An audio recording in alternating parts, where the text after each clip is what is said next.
Assalamualaikum warahmatullahi wabarakatuh. Saya Muhammad Syarul Azizan bin Muhammad Syafi dari kelas 4S. Abdul Samad bin Muhammad Said atau lebih dikenali sebagai A. Ahmad Said ialah seorang penulis dan penyair yang berasal daripada Malaysia. Beliau dilahirkan di Kampung Belimbing Dalam, Durian Tunggal, Melaka pada tanggal 9 April 1935. Beliau telah mendirikan rumah tangga bersama dengan penyair iaitu Salmi Manja yang juga menulis sajak dan cerita. Beliau mendapat minat menulis daripada ibunya yang sering menceritakan cerita rakyat kepada beliau seperti cerita Batu Belah Batu Bertangkup. Pendidikan awal beliau ialah di Sekolah Melayu Kota Raja Singapura daripada tahun 1940 sehingga tahun 1946. Seterusnya beliau menyambung pelajaran beliau ke Victoria Institution Singapura sehingga tahun 1956. Kerjaya beliau tidaklah bermula sebagai seorang penulis, tetapi beliau mula bekerja sebagai kerani di Hospital Umum Singapura selama 6 bulan dan kemudian beliau bekerja di bawah syarikat pengeluaran akhbar, antaranya ialah Akhbar Fikiran Rakyat.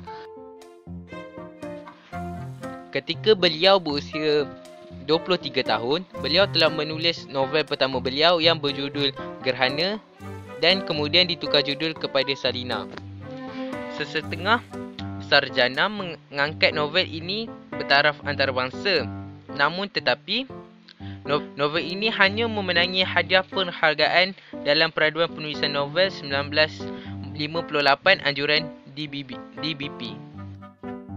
Novel ini menceritakan kehidupan daif masyarakat Melayu di Kampung Kambing Singapura selepas Perang Dunia Kedua. Penduduk bergelut dengan kemiskinan, keruntuhan moral di kota dan kebobrokan. Tema sebegini sama sekali asing dalam kesusastraan Melayu. Salina telah diadaptasi menjadi teater oleh pengarah Johan Jaafar dan dipentaskan sepenuh-pentas Pesta Kesenian 1986 di Singapura.